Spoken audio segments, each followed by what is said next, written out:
आपका क्या है, समास है। और समास का जो अर्थ है वो होता है संक्षिप्त। क्या होता है, संक्षिप्त। क्वेश्चन पूछता है कि समास का अर्थ क्या होता है, तो समास का अर्थ होता है संक्षिप्त।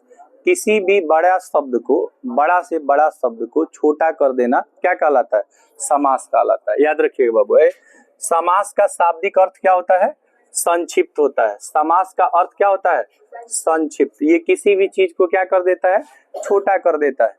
ठीक है, समास का काम क्या है, तो देखिए कह रहा है कि जब दो या दो से अधिक शब्द या पद अपने विभक्ति चिन्ह या अन्य चिन्ह को त्याग कर एक पद हो जाता है तो इस प्रक्रिया को हम लोग समास कहते हैं। तो क्वेश्चन पूछेगा समास में और संधि में क्या अंतर है, समास में और संधि में क्या अंतर है। तो इसमें याद रखिएगा अरे बाबू, इसमें विभक्ति का लोप होता है। विभक्ति का क्या होता है, विभक्ति का लोप होता है। विभक्ति का क्या होता है, लोप। सुनिए, विभक्ति कहने का सेंस ये है कि जो कारक होता है ना बाबू, है जो कारक होता है, जैसे नी होता है ना, ने होता है, में होता है, के लिए होता है, से होता है, ये सब होता है ना कारक चिन्ह। तो यही कारक चिन्ह कहलाता है विभक्ति।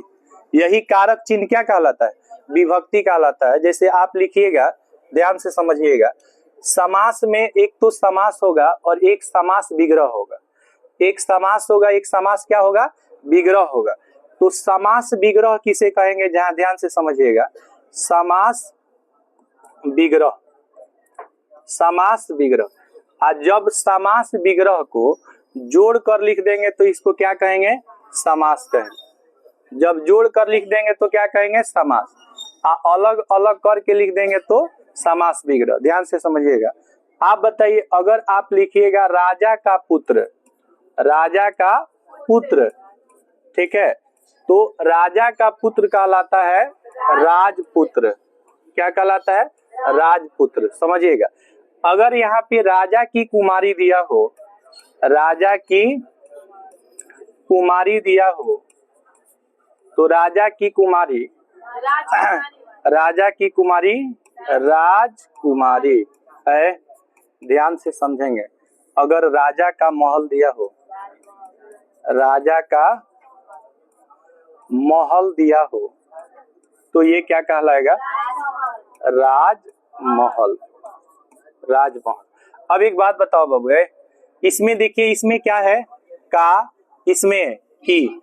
तो ये जो का की देख रहे हैं, का और की, इसी को विभक्ति कहा जाता है। क्या कहा जाता है, विभक्ति। का के की को क्या कहा जाता है बाबू, विभक्ति कहा जाता है।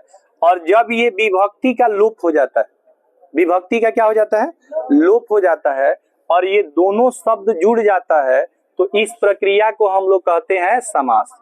क्या कहते हैं बाबू, समास कहते हैं। तो याद रखिएगा कि दो या दो से अधिक, ध्यान से समझेंगे, दो या दो से अधिक शब्द अथवा पद जब अपने विभक्ति का त्याग करके, ठीक है, त्याग करके एक पद हो जाते हैं। क्या हो जाते हैं बाबू, एक पद हो जाते हैं। समास में कितना पद हो जाता है, एक पद हो जाता है। ठीक है, एक पद हो जाता है। तो इस प्रक्रिया को हम लोग क्या कहेंगे, समास कहेंगे। अब जैसे मान लीजिए दिया हो रसोई के लिए घर, रसोई के लिए घर। अब इसमें देखिए विभक्ति है के लिए, क्या है, के लिए। इसको जोड़ कर लिखेंगे तो क्या कहलाएगा, रसोई घर। क्या कहलाएगा, रसोई घर। जब इसको तोड़ कर लिखेंगे विभक्ति के साथ तो कहलाएगा समास विग्रह। और जब इसको जोड़ कर लिखेंगे एक पद में तब क्या कहलाएगा, समास कहलाएगा। क्या कहलाएगा, तो जोड़ना क्या कहलाएगा, समास, और तोड़ना क्या कहलाएगा, समास। समास का शाब्दिक अर्थ संक्षिप्त, संक्षिप्त होता है। समास का शाब्दिक अर्थ क्या होता है, संक्षिप्त होता है। याद रखिएगा कि जो पद है, अरे बाबू, पद है और जो क्या है, शब्द है। पद ही शब्द है जब इसका प्रयोग वाक्य में किया जाएगा।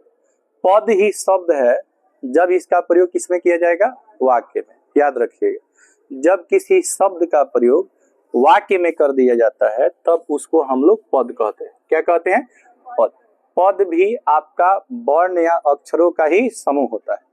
और ये होता क्या है कि जब वर्ण या अक्षरों का जो समूह होता है उसको शब्द कहते हैं। उन शब्दों का प्रयोग वाक्य में जब कर दिया जाएगा तब वो कहलाएगा पद। अब पद भी दो तरह का होता है। पद कितने तरह का? बोलिए। पद होगा दो तरह का। पद कितने तरह का? दो तरह का। पद में पहला पद होगा जिसको आप कहेंगे उत्तर पद। पहला होगा प्रथम पद या पूर्व पद। क्या होगा? प्रथम पद या पूर्व पद। पूर्व को ही क्या कहा जाता है? पूर्व को ही क्या कहेंगे? प्रथम। तो पहला पद क्या होगा? प्रथम पद या पूर्व पद। ध्यान से देखो बाबू, बोर्ड पे देखो। पूर्व पद या प्रथम पद। क्या बाबू? पूर्व पद या प्रथम पद। अच्छा, दूसरा होता है, दूसरा क्या होता है आप बताइए? दूसरा क्या होता है? अंतिम पद को उत्तर पद कहा जाता है। उत्तर पद कहा जाता है। अंतिम पद को क्या कहा जाता है? उत्तर पद। तो पद कितने प्रकार के? दो। प्रथम पद या पूर्व पद, अंतिम पद या उत्तर पद। अब एक बात समझिएगा, मान लीजिए आपने लिखा रसोई घर। क्या लिखा बाबू? रसोई घर। रसोई घर लिखे तो देखिए इसमें घर भी एक शब्द है और रसोई भी एक शब्द है ना। जैसे मान लीजिए आपने लिखा गंगा जल। क्या लिखा? गंगा जल। गंगा जल जो है गंगा जल माने गंगा का जल। तो जल बाद में आ रहा है और गंगा पहले।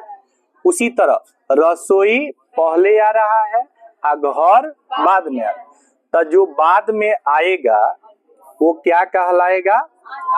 अंतिम पद या उत्तर पद। कोई दिक्कत? आ जौन पहले आएगा वो कहलाएगा पूर्व पद या प्रथम पद। तो ये तो बच्चों वाली बात हो गई। बच्चों वाली बात हो गई कि नहीं? जौन पहले आएगा पूर्व पद कहलाएगा, जौन अंत में आएगा अंतिम पद कहलाएगा। अंत माने बाद में जो आएगा अंतिम पद कहलाएगा और पहले जो आएगा प्रथम पद कहलाएगा। शब्द और पद में क्या अंतर है? क्वेश्चन पूछेगा शब्द और पद में क्या अंतर है। ठीक है, एक चैप्टर आपको पढ़ाएंगे पदबंध। बात समझ रहे हैं ना? पदबंध भी एक चैप्टर आप लोगों को पढ़ाना है, उससे भी क्वेश्चन आपके एग्जाम में पूछेगा। ध्यान से समझिएगा। पद और शब्द में अंतर समझिए और संधि और समास में अंतर समझिए। ये प्रश्न आपको पूछ देता है कि संधि और समास में क्या अंतर और पद और शब्द में क्या अंतर है। तब पद ही देखिए, शब्द ही पद है जब इसका प्रयोग किसी वाक्य में किया जाता है। जैसे आप कहेंगे कि मोहन पत्र लिखता है, इस वाक्य में मोहन पत्र लिखना, तीनों पद है। तीनों क्या है? पद है। क्योंकि मोहन पत्र लिखता है ये एक वाक्य है कि नहीं है? तो वाक्य में शब्द का प्रयोग करते ही वो शब्द से क्या बन जाता है? पद बन जाता है। जैसे आप वर्ण और अक्षर कहते हैं ना, तो क को आप वर्ण भी कहते हैं और क को आप अक्षर कहते हैं कि नहीं कहते हैं? तो अक्षर ही वर्ण है, अक्षर ही क्या है? वर्ण है। लेकिन थोड़ा थोड़ा डिफरेंस होता है कि नहीं होता है कि वर्ण का आप पुनः टुकड़ा नहीं कर सकते हैं जबकि अक्षर का आप पुनः टुकड़ा कर सकते हैं। बात समझ में आ रहा है कि नहीं आ रहा है? अब एक बात समझना है बाबू, समझना क्या है? समझना क्या है? देखिए यहाँ पे पद तो आपको समझ में आ गया कि पद के कितने भेद होते हैं? दो। प्रश्न ये पूछेगा कि संधि और समास में क्या अंतर है? संधि और समास में अंतर, किसमें अंतर जी? संधि और समास में अंतर। तो एक होता है संधि, एक होगा संधि और एक होगा क्या बाबू? समास। समास। संधि और समास में अंतर, किसमें किसमें अंतर? संधि और समास में अंतर। पहला अंतर देखिए, पहला अंतर होगा कि संधि में वर्णों का मेल होता है। किसका मेल होता है? वर्णों का मेल होता है। वर्णों का मेल होता है। पहला संधि में किसका मेल होता है? वर्णों का मेल होता है, जबकि समास में पदों का मेल होता है। पदों का मेल होता है। मेल का अर्थ होता है जोड़ना। मेल का अर्थ होता है जोड़ना। तो बताइए बाबू, संधि में किसका मेल होता है? वर्णों का। और समास में पदों का। अच्छा, इसका उदाहरण देख लीजिए। इसका उदाहरण देखिए ध्यान से। उदाहरण जैसे आप कहिएगा हिम जमा आलय। हिम जमा आलय। हिम जमा आलय से जो हमारा शब्द बनेगा वो क्या बनेगा? हिमालय बनेगा। हिमालय बनेगा। इसमें नया वर्ण बन रहा है आ, जिसको आकार से सूचित किया जाता है। तो आ बताइए, आ वर्ण है कि आ वर्ण है कि शब्द है? तो वर्णों का मेल हो गया इसमें। देखिए इसमें म में अ और आलय में आ। आ से संधि करके किसका निर्माण करता है? आ का। तो बताइए संधि में किसका मेल होता है? वर्णों। लेकिन देखिए यहाँ पे कहेगा ना, इसका उदाहरण जरा ध्यान से देखिएगा। इसका उदाहरण जैसे दे देगा राजा की कन्या। राजा की कन्या। तो राजा की कन्या में यहाँ जो की है ये विभक्ति है। की क्या है? विभक्ति। कारक ही विभक्ति है। कारक ही क्या है? विभक्ति। आपको हम संबंध कारक बताए थे ना। संबंध कारक का चिन्ह क्या था? का के की। संबंध कारक का चिन्ह था का के की। तो यहाँ पे की आपका संबंध कारक है। राजा की कन्या यानी कि कन्या का संबंध किससे है? राजा से। कन्या का संबंध क्या है? राजा से। तो इसको एक शब्द में आप क्या लिखेंगे? राजकन्या। राजकन्या मतलब राजा की कन्या। तो राजा की बेटी जो होती है ना, या राजा की जो कुमारी होती है, राजा की कुमारी जो होती है, राजा की जो बेटी होती है, उसी को क्या बोलते हैं? राजकन्या बोलते हैं। कन्या का मतलब लड़की है। राजा की लड़की को क्या बोलते हैं? राजकन्या। अब यहाँ पे समझो बाबू, यहाँ पे देखो, यहाँ पदों का मेल हो रहा है। किसका मेल हो रहा है? पदों का मेल। मतलब राजा और कन्या जुड़ गया, तो पूरा शब्द जुड़ रहा है कि वर्ण जुड़ रहा है? यहाँ शब्द जुड़ रहा है, तो शब्द को ही पद कहा जाता है। तो पदों का मेल क्या कहलाता है? पदों का मेल कहलाता है समास। अब वर्णों का मेल संधि। अब बताइए कि जो संधि होता है ना बाबू, ये कितने प्रकार का होता है? 3। और 3 दूना कितना होता है? 6। 3 दूना कितना होता है? 6। तो क्वेश्चन पूछेगा कि संधि के कितने भेद? तो आप कहिएगा 3। क्या कहिएगा? 3। अब 3 ऐसे मत लिख दीजिएगा, इसे 3 नहीं होता है, गलती आ जाएगा। ये बात समझ रहे हैं ना? ये 3 ऐसे आप नहीं लिख सकते, 3 ऐसे लिखाता है। बात समझ रहे हैं कि नहीं? तो कितना भेद हो गया बाबू? 3। अब बताओ संधि का जो 3 गो भेदवा होता है, इसमें पहला होता है स्वर संधि, और दूसरा व्यंजन संधि, और तीसरा विसर्ग ना। ये विसर्ग संधि होता है कि नहीं होता है? अब आप बताइए स्वर माने कौन सी? अ से लेकर ज्ञ तक? नहीं जी, अ से लेकर अ तक। अब बताइए व्यंजन में कहां से कहां तक? क से लेकर अ तक, ज्ञ तक। अच्छा बताइए विसर्ग। विसर्ग का नाम आप लोग सुने हैं? विसर्ग का उच्चारण ह होता है। तो बताओ बाबू, वर्णों के मेल को क्या कहते हैं? संधि। संधि के कितने भेद? 3। कौन कौन? स्वर संधि, व्यंजन संधि, विसर्ग संधि। लेकिन यह कगो होता है? 6 गो। कौन सी 6 गो होता है? समास। समास के 6 भेद होते हैं। समास के कितने भेद होते हैं? 6। समास के 6 भेद जानते हैं कौन कौन होता है? एक होता है तत्पुरुष समास, आगे लिखवाएंगे। दूसरा होगा कर्मधारय समास है। तीसरा होगा बहुव्रीहि समास। चौथा होगा अव्ययी भाव समास। पांचवा होगा द्विगु समास। छठा होगा द्वंद्व समास। द्वंद्व समास। एक अतिरिक्त समास पढ़ना है। अतिरिक्त समास में आपका आता है नौज समास। क्या आता है? नौज समास। अतिरिक्त समास में नौज समास आता है। हालांकि बेसिकली समास जो होते हैं वो कितने तरह के होते हैं? 6 तरह के। बेसिकली समास कितने तरह के? तो क्वेश्चन पूछेगा कि संधि और समास में क्या अंतर है। तो वर्णों के मेल को संधि कहते हैं और पदों के मेल को समास कहते हैं। संधि के 3 भेद होते हैं जबकि समास के 6 भेद होते हैं। क्या होते हैं? 6। कुछ उदाहरण आप संधि का लिख दीजिए, कुछ उदाहरण समास का लिख दीजिए। अच्छा, संधि में भी आपको संधि विच्छेद पढ़ना है और समास में आपको समास विच्छेद नहीं पढ़ना होता है, समास विग्रह पढ़ना होता है। क्या पढ़ना होता है? समास विग्रह। जब किसी समासिक पद को तोड़कर उसके विभक्ति के साथ लिख दिया जाता है तो इस प्रक्रिया को समास विग्रह कहा जाता है। क्या कहा जाता है? समास विग्रह। यहाँ देखो बाबू, जब किसी चीज को तोड़ तोड़ कर लिखेंगे तो क्या कहलाएगा? समास। और जोड़ जोड़ कर लिखेंगे तो बोलो समास कहलाएगा। अब हम लोग समझेंगे समास के भेद। किसके भेद बाबू? समास के भेद। देखिए यहाँ पे समास के भेद। अच्छा, भेद को ही प्रकार कहा जाता है ना जी, भेद को ही क्या कहा जाता है? प्रकार। कभी कभी तरह कह देगा, तरह भी वर्ड आ जाता है। क्वेश्चन पूछ देता है समास के कितने भेद होते हैं, या समास के कितने प्रकार होते हैं, या समास कितने तरह के होते हैं। तो तरह भी पूछ देता है, कितने तरह के होते हैं। अगर क्वेश्चन पूछेगा कितना भेद होगा, ठीक है, तो कितना भेद? 6। हालांकि कुल समास कितना होता है? 7। कुल समास 7, लेकिन आपको परीक्षा में पूछेगा तो 7 नहीं लिखना है, 7 नहीं लिखना है। कितना लिखना है? 6। अच्छा, संधि में कितना?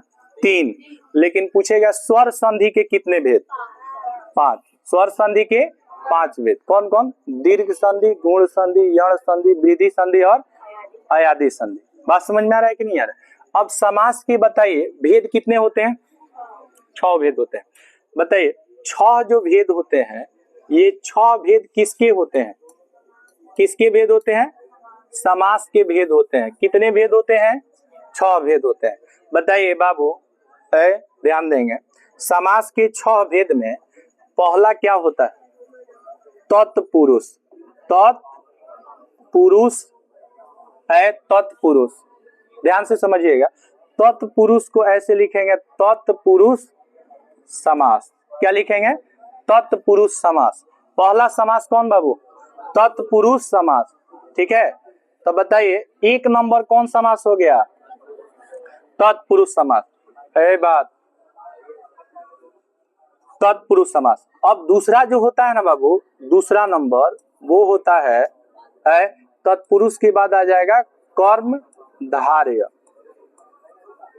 क्या होता है? कर्मधारय। कर्मधारय एक होगा तत्पुरुष, दूसरा क्या होगा?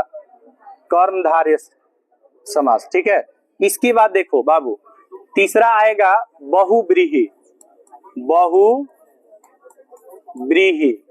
क्या आएगा बाबू? बहुव्रीहि। कौन समास है? तीसरा। अच्छा, चौथा आएगा अव्ययी भाव। चौथा बताइए कौन? अव्ययी भाव। अव्ययी भाव है। पांचवा आएगा द्विगु। क्या आएगा? द्विगु। द्विगु समास है। छठा आएगा द्वंद्व। क्या आएगा? द्वंद्व। द्वंद्व आएगा। क्या आएगा? द्वंद्व।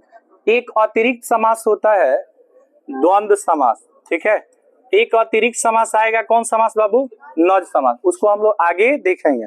पहले इन 6 को समझते हैं, उसके बाद हम लोग 7वां समास देखेंगे। बात समझ में आ रहा है? बताइए, समास में वर्णों का मेल होता है कि पदों का? पदों का मेल होता है। और संधि में 3 दूनी कितना? 6। तो संधि कितना? 3। समास कितना? 6। अच्छा, याद रखिएगा, स्वर संधि संधि में पहले आता है और तत्पुरुष समास समास में पहले आता है। तो इन दोनों में पहले का ही भेद होता है। ये बात याद रहेगा। माने जैसे स्वर संधि में केवल स्वरे का भेद होता है, बाकी व्यंजन विसर्ग का भेद नहीं होता है। उसी तरह तत्पुरुष में केवल तत्पुरुष का भेद होता है, बाकी किसी का भेद नहीं होता है। तो क्वेश्चन पूछेगा कि स्वर संधि के कितने भेद? स्वर संधि के 5 भेद। अब 5 के बाद कितना आता है? 6 आता है, तब 5 के बाद 6 आता है तो तत्पुरुष समास का 6 भेद होता है। तत्पुरुष समास का कितना भेद? अब क्या क्या हटा देना है, तो टोटल 8 कारक होता है ना, तो 8 कारक में सबसे ऊपर वाला और सबसे नीचे वाला, सबसे ऊपर और सबसे नीचे दो गो जब हटाएंगे ना तो आपको पहले नंबर पर मिलेगा कर्म। तो पहला होता है कर्म तत्पुरुष समास। क्या होता है? कर्म तत्पुरुष समास। कुछ बात समझ में आ रहा है मेरा कि नहीं? मेरा बात कुछ समझ में आ रहा है? कारक कितने होते हैं? 8। तब पहले नंबर पर कर्ता आता है। कर्ता, कर्म, करण, संप्रदान, अपादान आता है ना, संबंध, अधिकरण और संबोधन। 8 गो आता है कि नहीं आता है? तो संबोधन हटा दीजिए और ऊपर से कर्ता को गायब कर दीजिए, तो बचेगा कौन चीज? कर्म। तो तत्पुरुष समास का पहला भेद कर्म तत्पुरुष, दूसरा करण तत्पुरुष, तीसरा संप्रदान तत्पुरुष, चौथा अपादान तत्पुरुष, पांचवा संबंध तत्पुरुष और छठा अधिकरण तत्पुरुष। ये 6 भेद होता है। किसका किसका भेद होता है? तत्पुरुष समास का। तो याद रखिएगा, समास में पहला तत्पुरुष और संधि में पहला स्वर, इन दोनों का ही भेद होगा, बाकी किसी का भेद नहीं होगा। कहेगा बताइए कर्म तत्पुरुष समास का कोई भेद होगा? नहीं होगा।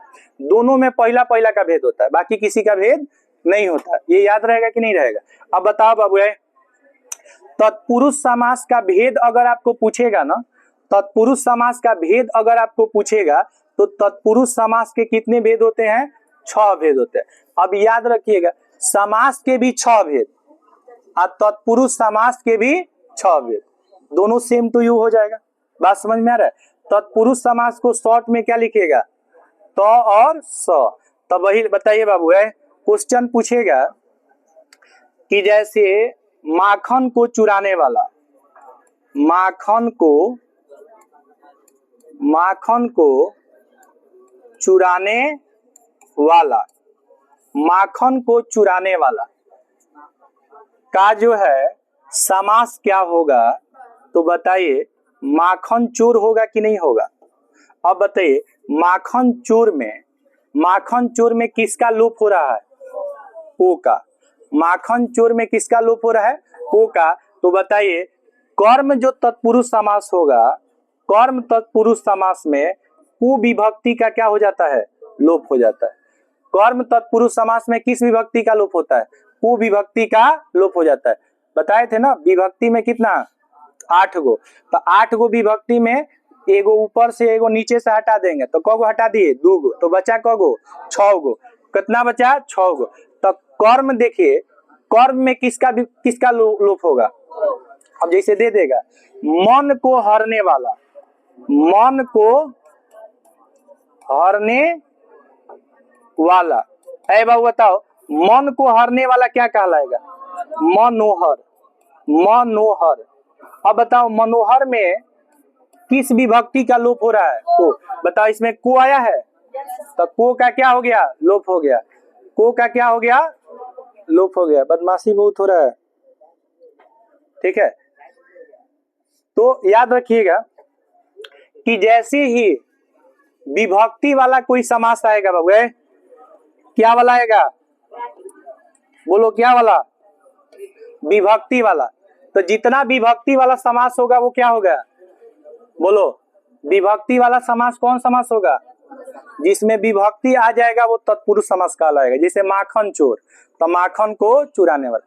क्वेश्चन दिया रहेगा कि रसोई के लिए घर कौन सा समास है? रसोई के लिए घर कौन सा समास है? तत्पुरुष समास है। क्यों? क्योंकि इसमें विभक्ति आ गया क्या? के लिए आया ना, विभक्ति आ गया के लिए। कहेगा ऋषियों में श्रेष्ठ और कवियों में श्रेष्ठ, में आ रहा है ना इसमें, तब में क्या हो गया? विभक्ति हो गया कि नहीं? अच्छा, घोड़े पर सवार, घोड़े पर सवार, पर आ रहा है ना, तो पर विभक्ति है कि नहीं है? तब विभक्ति वाला समास कौन सा समास कहलाएगा? तत्पुरुष समास। विभक्ति वाला समास कहलाएगा तत्पुरुष समास, जिसमें भी चाहे कर्म को आ जाएगा, करण से आ जाएगा, करण से आ जाएगा। जैसे कलम से, कलम से तक से माने क्या? जहां पे अलगाव का या जुदाई का बोध नहीं हो। जैसे रोग पीड़ित पूछ देगा, रोग पीड़ित या रोग ग्रसित, तो रोग ग्रस्त और रोग पीड़ित किस समास का उदाहरण है? तो रोग से पीड़ित, करण हो जाएगा। क्या हो जाएगा? करण। तो ये कहलाएगा करण तत्पुरुष समास। क्या कहलाएगा? करण तत्पुरुष समास। अब इसके बाद देखिए, राजा की कन्या, इसमें की आ रहा है कि नहीं? राजा का पुत्र का आ रहा है कि नहीं आ रहा है? और राजा का महल का आ रहा है। तो का की आएगा तो संबंध होगा ना, तो संबंध भी तो आपका विभक्ति है, तो क्या कहलाएगा? संबंध तत्पुरुष समास। जो विभक्ति आएगा वही समास बन जाएगा। अगर कर्म विभक्ति आएगा तो कर्म तत्पुरुष, करण विभक्ति आएगा तो करण। अब आप याद कर लीजिएगा कि कर्म में क्या आता है? को। क्या दांत बाता है जी तुम? चटकन सब दांत बाहर आ जाएगा। अभी शो चल रहा है कपिल शर्मा का, हमेशा दांत नहीं ना बना है बाबू, ध्यान देना है, यहाँ पे पढ़ाई चल रहा है। ये तत्पुरुष समास के कितने भेद बताइए? 6 भेद। और समास के कितने भेद? 6 भेद। अब विभक्ति कारक कितने हैं? 8। कारक में को हटाना है? 2।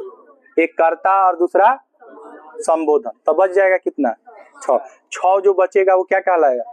अब आपको ऑलरेडी हम 6 के साथ उसका कर्ता का चिन्ह लिखा दिए ना, कारक चिन्ह लिखा है ना, तो कारक चिन्ह आप लोग देख लीजिएगा। जो कारक चिन्ह होगा वही समास हो जाएगा। वही क्या हो जाएगा? समास हो जाएगा। अब देखिए, पहला आपका खत्म हो गया। अब कैसे क्वेश्चन पूछेगा, ध्यान से समझिए। जैसे देखिए बाबू, क्वेश्चन कैसे पूछेगा?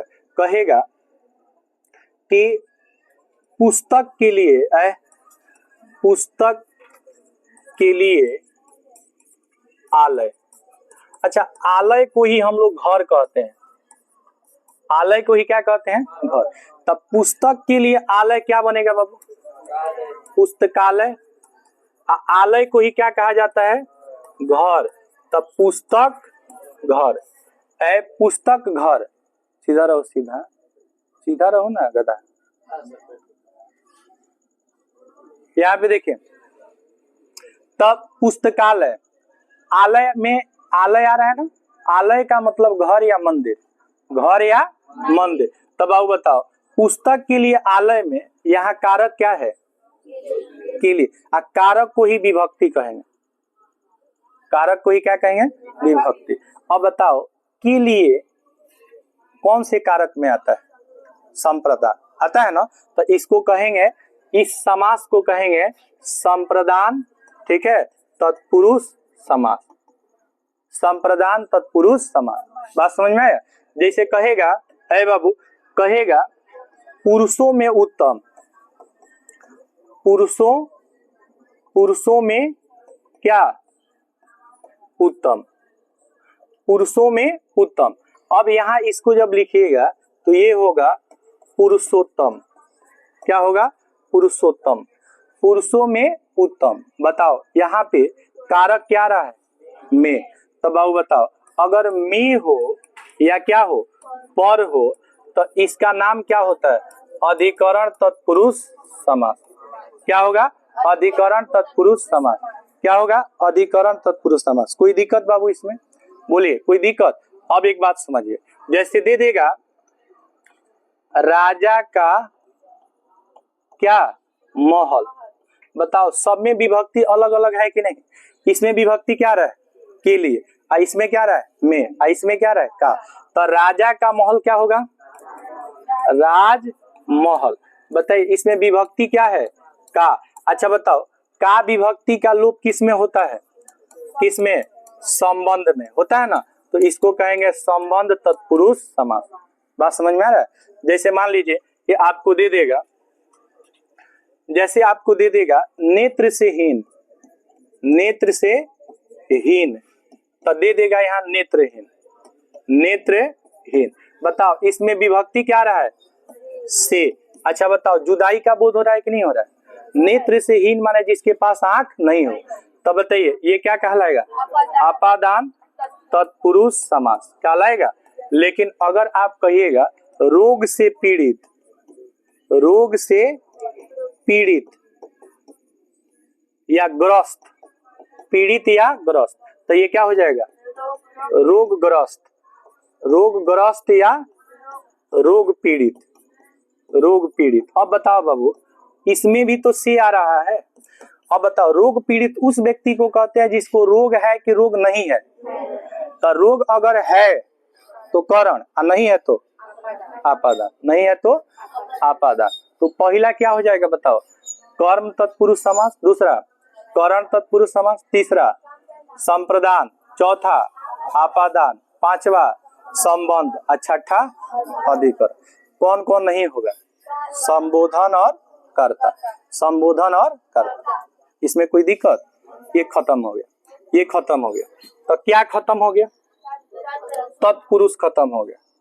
क्या खत्म हो गया, तत्पुरुष। लेकिन होता कगो है, होता कगो है, 6 गो। देखिए कर्म तत्पुरुष में क्या याद रखना है आपको, कर्म तत्पुरुष का जो पहला पद होता है वो विशेषण होगा। क्या होगा, विशेषण। यही इसकी पहचान है कि जिस समास में प्रथम पद विशेषण होता है, जैसे महान अगर आप कहिएगा, महान, महान को आप शॉर्ट में महा लिखते हैं, महान को शॉर्ट में क्या लिखा जाता है। तो बताइए, अगर कहेंगे कि वह महान, गांधी जी महान थे, गांधी जी महान थे, तो महान इसमें क्या कहलाएगा, विशेषण। महान क्या कहलाएगा, तो जैसे अगर कहेगा महान आत्मा, महान आत्मा, तो महान आत्मा को शॉर्ट में लिखा जाता है महात्मा है। महान आत्मा को शॉर्ट में क्या लिखा जाता है, तो इसका पहला पद बताओ क्या आ रहा है, पहला पद विशेषण आ रहा है ना, पहला पद क्या आ रहा है, विशेषण। तो महात्मा किस समास का उदाहरण होगा, कर्मधारय। जिस समास का प्रथम पद क्या जाता है, विशेषण। जैसे कहेगा महाकाव्य, क्या कहेगा, महाकाव्य, ध्यान से समझिएगा, कहेगा महाकाव्य, महाकाव्य। बाबू बताओ, महा मीन्स क्या, महान।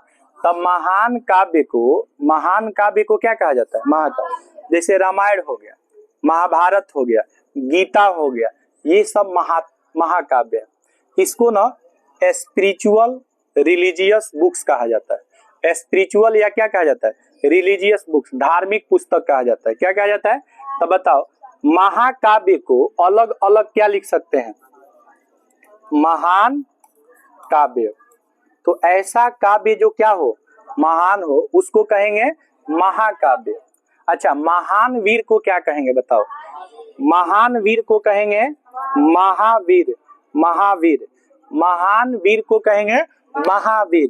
तब बताओ, वीर ऐसा हो जो क्या हो, महान हो, काव्य ऐसा जो हो क्या हो, महान हो, और कह रहे आत्मा जो हो महान हो, तो महात्मा, महाकाव्य। समझ रहे ना, या क्या, महावीर। जिस शब्द का प्रथम पद क्या जाएगा, विशेषण। क्या जाएगा बाबू, विशेषण। वह कहलाएगा कौन सा समास, कर्मधारय। अब विशेषण आप पहचान सकते हैं, गुणवाचक विशेषण जो होता है ना, अच्छा, बुरा, महान, समझ रहे हैं ना, गोरा, काला, आपको विशेषण तो पढ़ा दिए हैं कि संख्या आएगा तो संख्या में आप देख लीजिएगा कि अगर गणनीय संज्ञा हो गया तो संख्यावाचक, अगणनीय हो जाएगा तो परिमाणवाचक। अच्छा, यह वह को जब छोड़ दीजिएगा तो शेष विशेषण कहलाएगा गुणवाचक विशेषण। यह वह ये और वे क्या कहलाता है, सर्वनामिक विशेषण कहलाता है ना। ये विशेषण चैप्टर हम आपको ऑलरेडी पढ़ा चुके हैं। तो कहेगा कि महात्मा किस समास का उदाहरण है, कर्मधारय। महाकाव्य कर्मधारय, महावीर कर्मधारय। अब हम लोग को समझना है क्या, बहुव्रीहि। बहुव्रीहि तो बहुत आसान है। बहुव्रीहि में आपको याद रखना है कि विशेष अर्थ होता है। क्या होता है, विशेष अर्थ। विशेष अर्थ जो आपको सुनिए, जो आपको युगऋण शब्द बताए थे ना, कौन शब्द याद आ रहा है, युगऋण शब्द का विशेष अर्थ होता है, अयौगिक शब्द का अलग अलग अर्थ होता है, अरुण का कोई अर्थ नहीं होता है। तो रचना के आधार पे शब्द 3 तरह का आपको बताए थे, याद होगा। इसमें आपको बताए थे कि जिसका 10 हो आनन, 10 हो क्या, आनन। आनन माने होता है सिर, आनन माने सिर। तो 10 सिर वाला व्यक्ति को क्या कहता है, कहते हैं दशानन। दशानन कहते हैं। दशानन किसको कहा जाता है, रावण को। चतुरानन किसको कहा जाता है, चतुरानन। 4 सिर वाले व्यक्ति को चतुरानन, ब्रह्मा को कहा जाता है। चतुरानन किसको कहा जाता है, ब्रह्मा, ब्रह्मा। चतुरानन किसको कहा जाता है, ब्रह्मा। अच्छा बताइए, नीलकंठ किसको कहा जाता है बाबू, है नीलकंठ। नीलकंठ किसको कहा जाता है? महादेव भगवान शंकर को नीलकंठ। अरे बाबू समझो, वीणा पाणी किसको कहा जाता है? वीणा पाणी, वीणा पाणी कहा जाता है सरस्वती जी को। तो याद रखो बाबू, जिस समास का विशेष अर्थ होता है, जैसे वीणा पाणी किसको कहते हैं? सरस्वती। नीलकंठ किसको कहते हैं? चतुरानंद किसको कहते हैं? दशानंद किसको कहते हैं? किसको? लंबोदर, गणेश को। लंबोदर किसको कहते हैं? गणेश। जिस शब्द का विशेष अर्थ निकलता है, अर्थात योगरूढ़ शब्दों को बहुव्रीहि समास कहा जाता है। क्या कहा जाता है? बहुव्रीहि। विशेष अर्थ निकलेगा कि नहीं? अब अगला जो समास है ना, इसमें आपको याद रखना है कि क्रिया विशेषण होना चाहिए। क्रिया विशेषण, क्रिया विशेषण होना चाहिए। क्रिया विशेषण क्या आना चाहिए? क्रिया विशेषण। ऐसे सुनो बाबू, क्रिया विशेषण एक तरह का अव्यय होता है। क्या होता है? अव्यय। तो जिसमें अव्यय आ जाएगा, क्या आ जाएगा? अव्यय। और अव्यय कितने तरह के होते हैं? 4 तरह के। आपको ना विकारी अविकारी शब्द बताए थे रूपांतरण के आधार पर, बताए थे ना। तब विकारी शब्द 4 होता है, संज्ञा, सर्वनाम, क्रिया और विशेषण होता है ना। संज्ञा, सर्वनाम, विशेषण और क्रिया 4 गो होता है। 4 गो को जब छोड़ दीजिएगा तो 4 गो और बचेगा। तो 4 गो जो बचेगा उसका नाम बताइए। क्रिया विशेषण, संबंध बोधक, समुच्चय बोधक और विस्मयादि बोधक बचेगा ना। तब बताइए, अब इसमें कहेगा कि जैसे दिन दिन, दिन दिन शब्द को एक शब्द में लिखा जाता है प्रतिदिन। दिन दिन शब्द को एक शब्द में क्या लिखा जाता है? प्रतिदिन। अच्छा, जैसे दे देगा धीरे धीरे, धीरे धीरे, या आपको दे देगा यथा के साथ, यथा के साथ शक्ति, यथा शक्ति या यथा संभव। कहेगा यथा शीघ्र, यथा शक्ति, यथा संभव, जिसमें भी यथा लग जाएगा कौन कौन सा बताइए समास होगा? अव्ययी भाव। और दिन दिन प्रतिदिन कौन समास? अव्ययी भाव। धीरे धीरे, अव्यय से बनने वाले समास को अव्ययी भाव समास कहते हैं। आपको उसमें पहचानना होगा कि वो क्रिया विशेषण है, कि संबंध बोधक अव्यय है, कि समुच्चय बोधक अव्यय है, कि विस्मयादि बोधक अव्यय है। अगर ये 4 रूप में आ रहा है तो वह समास आपका कहलाएगा अव्ययी भाव। अच्छा, सबसे आसान होता है द्विगु और क्या? द्वंद। द्विगु और द्वंद सबसे आसान होता है। द्विगु और द्वंद में, ठीक है, द्वंद में तो और लगा रहेगा। क्या लगा रहेगा? और को हम लोग योजक चिन्ह से सूचित करते हैं। किस चिन्ह से? योजक चिन्ह। और योजक चिन्ह को है इंग्लिश में हाइफन कहा जाता है। क्या कहा जाता है? हाइफन कहा जाता है। तो जिसमें भी योजक चिन्ह रहेगा, जैसे माता पिता, क्या जाएगा? माता पिता। तो माता पिता को हम लोग लिख सकते हैं माता और पिता, लिख सकते हैं ना। तो इसमें योजक चिन्ह लग गया। जैसे सत्य असत्य, सत्य असत्य। जैसे दे देगा धर्म अधर्म, धर्म अधर्म। जैसे दे देगा पाप पुण्य, पाप पुण्य है, पाप पुण्य। जैसे दे देगा राधे श्याम, राधे श्याम। और जैसे दे देगा सीताराम। देखो बाबू, सब इसमें योजक चिन्ह लगा। योजक चिन्ह का अर्थ होता है और। क्या होता है? जैसे आप कहते हैं ना माता च पिता, तो माता और पिता। तो कहेगा भाई बहन किस समास का उदाहरण? द्वंद्व समास, जिसमें पेयर वर्ड्स आ जाएगा। क्या जाएगा? पेयर वर्ड्स को कहते हैं युग्म शब्द। क्या कहते हैं? युग्म शब्द। युग्म माने क्या होता है? जोड़ा। जैसे जूता चप्पल जोड़ा में होता है कि एगो होता है? एगो जूता चप्पल नहीं होता है। आप नहीं कह सकते हमको एगो जूता चाहिए, एक पेयर जूता चाहिए। समझ रहे? जूता चप्पल की दुकान पे जाके नहीं कहेंगे एगो जूता चाहिए। तो एक पेयर होता है, एक पेयर ऑफ शूज होता है। समझ रहे हैं ना? एक पेयर ऑफ स्लीपर होता है। बाबू समझो, द्विगु का मतलब होता है, द्वि माने होता है दो, द्वि माने दो। और दो है तुम्हारा संख्या। दो क्या है? संख्या। जितना समास में पहला पद ही संख्या आ जाएगा, जितने समास में पहला पद ही क्या आ जाएगा? संख्या। जैसे कहेगा दोपहर, तो दोपहर में दो संख्या है कि नहीं है? कहेगा त्रिकाल, त्रि माने तीन, कहेगा त्रिफला, त्रिफला, त्रि माने कितना? त्रि माने बोलो ना, अरे त्रि माने होता है तीन। कहेगा चौराहा, चौराहा, पंचवटी, छमाही, छमाही, वार्षिक, कहेगा नवरत्न, नवरात्र। देखो सब में संख्या आएगा, सब में क्या आएगा? तो संख्या वाला क्या कहलाएगा? संख्या वाला द्विगु। पेयर वर्ड्स द्वंद्व। अव्यय आएगा तो अव्ययी, विशेष अर्थ होगा तो विशेषण आएगा तो विभक्ति आएगा तो पहला शब्द नकारात्मक हो तो नज। पहला शब्द क्या हो? नकारात्मक। पहला शब्द नकारात्मक आएगा तो नज। देखो पहला शब्द क्या आएगा? नकारात्मक। जैसे कहेगा असंभव, असंभव। आप याद रखिए अ का अर्थ आपको समझाए थे, अ का अर्थ क्या होता है? नहीं। नकारात्मक शब्द हो गया। अ का मतलब भी नहीं, अनु का मतलब भी नहीं। अनु का मतलब भी क्या होता है? नहीं। तो देखिए नोट में याद रखना है कि नज समास उस समास को कहते हैं जिसका पहला पद आ जाएगा नकारात्मक शब्द। क्या आ जाएगा? असंभव। जो संभव नहीं हो उसको क्या कहेंगे? असंभव। जो धर्म नहीं हो अधर्म, जो संभव नहीं हो असंभव है, जो नियमित नहीं हो अनियमित। अच्छा, जो उपयोगी नहीं हो अनुपयोगी। क्या होगा? अनुपयोगी। उपयोगी नहीं हो तो कहेंगे अनुपयोगी। तो अनु माने क्या होता है? नहीं। अ मतलब भी क्या है? नहीं। अ जहां भी आएगा जैसे अधर्म, क्या?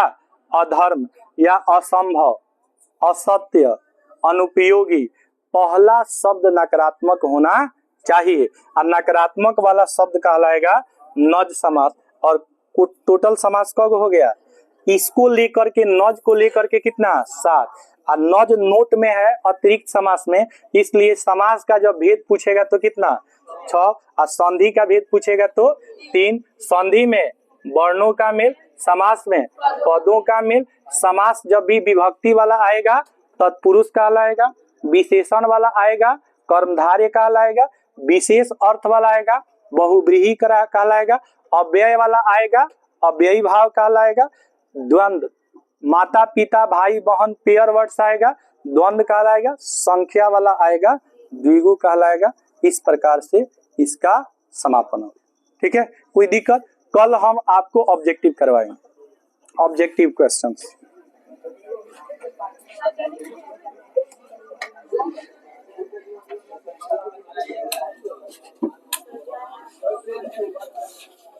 सेव कर दो उसको।